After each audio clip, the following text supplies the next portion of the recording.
எல்லோரும் நல்லா இருக்கீங்களா? இன்றைக்கி ஒரு ஈஸியாக சிம்பிளாக ஒரு எள்ளு பொடி எப்படி ரெடி பண்ணுறதுன்னு உங்களுக்கு காட்டுறேங்க. இதுக்கு நான் வெள்ளைப்பூடு பெருங்காயம் எதுவுமே போடுறதில்ல. சிம்பிளாக இது 3 வச்சு தான். எள்ளு, காஞ்ச மிளகாய், கருவேப்பிலை நேற்றே நான் அதான் ஆளி விதை பொடி வீடியோ போட்டிருக்கேன்ல, அதுக்கு எடுத்து கழுவி காய வச்சுருந்தது தான். அதில் கொஞ்சம் எடுத்து வச்சுருக்கிறேன். இது 3ஐயும் போட்டு ஒரு எள்ளு பொடி எவ்வளோ சிம்பிளாக பண்ணுறதுன்னு காட்டுறேன் பாருங்கள். அது பார்த்திங்கன்னா எள்ளு, கருவேப்பிலை, வத்தல் 3ஐயும் வெறும் சட்டியில் போட்டு வறுக்கணும். நான் ஏற்கனவே இந்த ஆளி விதை பொடிக்கு எண்ணெய் விட்டு கருவேப்பிலையெல்லாம் வறுத்தேன்னா, அதனால் அந்த சட்டி லைட்டாக தான், அதில் எண்ணெயே இல்லை, அந்த சைடில் லேசாக அவ்வளோதில் எள்ளு விட்டுது. இது 3 எள்ளு வெடிக்கிற நேரத்தில் இந்த கருவேப்பிலையும் வத்தலும் சூடாகிடும். நம்ம இதை மிக்சியில் உப்பு தேவையான அளவு உப்பு போட்டு திரித்து வைக்க வேண்டியதான். கம்மியாக பண்ணுறோம் அப்படின்னா ரொம்ப ஈஸி. ஒன்றுமே இல்லை, வீட்டில் எள்ளு பாக்கெட் இருந்தால் டக்குன்னு பண்ணிடலாங்க 5 நிமிஷத்தில்.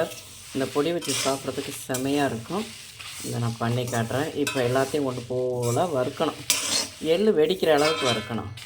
வெடிச்சிருச்சுன்னா அதோட இந்த கருவேப்பிலையும் நான் வெறுஞ்சட்டியில் வறுக்கிறதுனால நான் கருவேப்பிலை மிளகாலாம் ஒன்றாவே போட்டு வறுத்துறது. பெரிய வடை சட்டி வேறு எனக்கு, அதனால் அதில் போட்டு வறுத்துடலான்னு வறுத்துட்ருக்கேன். எள்ளு வெடிச்சிருச்சுங்க நல்லா. அதாவது வத்தல் எண்ணெய் விட்டு வறுத்தோம் அப்படின்னா இந்த பொடி பார்த்திங்கன்னா எள்ளில் எண்ணெய் இருக்கும். பிசு பிசு பிசுன்னு ஒரு மாதிரி இதாகிடும். அதனால் அதை வெறும் சட்டியில் போட்டு வறுத்தோம்னா கமரல் எடுக்க ஆரம்பிச்சிடும். அதனால் அந்த எள்ளோடையே நான் போட்டு வறுத்து அப்படியே தான் பொடி பண்ணுவேன். ஈஸியான இது மெத்தடு, ஈஸியாக பண்ணிடலாம் இந்த பொடியை. 3ஐயும் போட்டு வறுத்தாச்சு. இதை நான் அவ்வளோதான். உப்பு தேவையான அளவு உப்பை போட்டு மிக்சியில் திரித்து வச்சிட வேண்டிதான். வத்தல்லாம் எடுத்து மிளகாய் வத்தல்லாம் ஒரு சுற்றியாச்சு. அடுத்து எள்ளு, உப்பு, அவ்வளோதான். சூப்பரான எள்ளு பொடி ரெடி ஆகிடுச்சு பார்த்துக்கோங்க. இன்னும் நைஸாக அரைச்சோம்னா அப்படியே அந்த எண்ணெய் பிசுக்கு அந்த எள்ளில் உள்ளதெல்லாம் பிசு பிசுன்னு ஆகிடும். அதனால் இந்த அளவு அரைச்சா போதும். சூப்பராக இருக்கும்.